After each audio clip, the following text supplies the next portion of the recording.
السلام عليكم ورحمة الله وبركاته. مالي wanaagsan meel kasta aad joogtaan kusoo dhawaada ismiyaasiin insha Allah maanta waxaynu ka hadli doonaa waxyaabaha sababi kara in ay cirrada kugu soo degdegto. laga yaabo inaad si lama filaan adigoo weli da'yar aad isku aragto in cirradii ay kugu soo degdegtay. haddaba waxaa keeni kara sababo dhowr ah in cirrada ay kugu soo degdegto adoo weliba da'yar. midda koowaad waxa weeye dhaxalka. haddii waalidka, hooyada iyo aabaha ama awoowayaasha ama ayeeyada oo kale ay waqtigoodii da'yarta ahaayeen ay cirrada kusoo degdegtay, waxaa macquul ah adigana in aad ka dhaxashid oo sidaas adoo weli da'yar ay cirrada ku gasho. qodobka labaad waa walwalka iyo stresska oo isna sababi kara qofka inuu cirrada ay kusoo degdegto.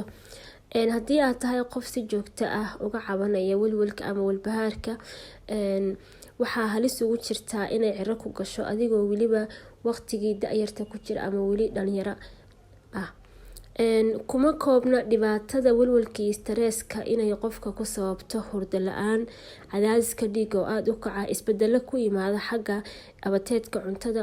sidoo kale walwalka iyo stresska ama walbahaarka tirada badan waxay wax u geysataa ama isbedel ku sameysaa caafimaadka timaha oo qofka laga yaabo timihiisa inay gurmaan ama timihii inay cirro degdega ay gasho. haddaba inta aad awoodid ama awoodaada ah ka fogo walwalka iyo stresska badan, iskuna day inaad hadba sidii aad u xakameyn kartid aad isaga yareyso, sababtoo ah uma wanaagsana jirkaaga iyo weliba timaha caafimaadka jirka iyo weliba timaha.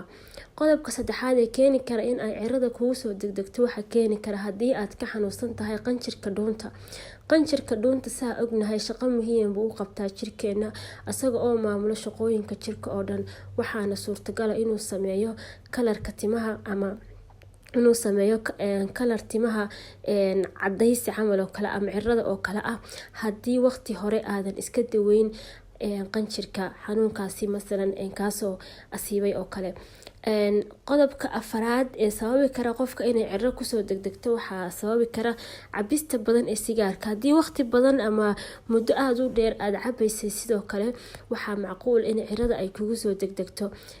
sidaan ognahay waxaa ka dhexeeya xiriir aada u weyn cabista sigaarka iyo weliba cirrada gasha timaha, gaar ahaan qofka haddii uu cabida sigaarka ku bilaabo intuu da'yarta yahay. waxaa macquula isagoo 30 sano ka yar inay cirradii kusoo degdegto oo cirrada isku arko. haddaba inta awoodaada iska jooji sigaarka, iskuna day inaad isbartid sidii aad sigaarka oo dhan aad uga takhalusi lahayd.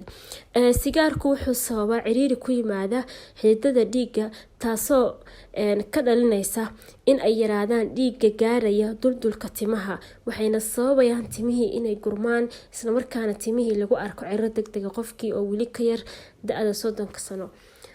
qodobka shanaad ee keeni kara in ay kaasoo baxdo cirro degdega waxaa kamid ah yaraanshaha fitamiinska jirkaaga. haddii jirkaaga ay ku yaryihiin fitaminada, gaar ahaan vitamin B12 wuxuu sababayaa in ay cirro degdega aad isku aragtid, sababtoo ah unugyada dhiigga cas ee xambaarsan oxygen-ta jirka waxay u baahan tahay vitamin B12 ku filan. haddii vitamin B12 jirkaaga ku yaryahayna xaggaasi waxaa ka dhalanaysa in cirradii ay kugu soo degdegto adoo weliba aada u yar.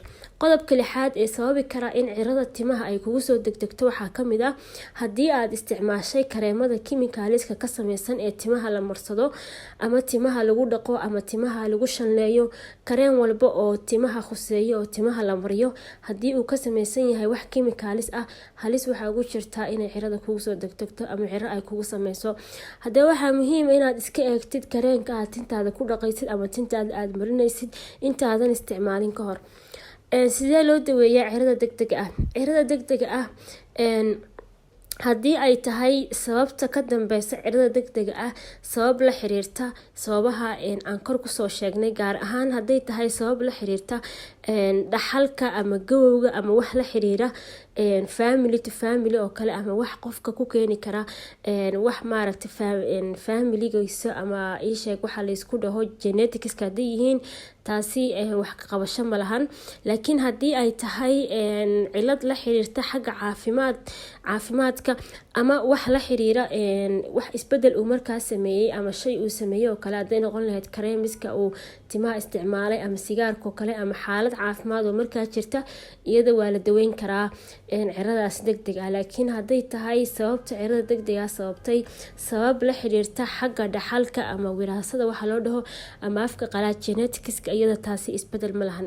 waan filayaa inaad ka faa'iideen saaxiibayaal. muuqaalkii maanta intaasuu ku egyahay. fadlan haddii aad ka heshay la sii wadaag. Assalaamu calaykum waraxmatullaahi wabarakaatuh.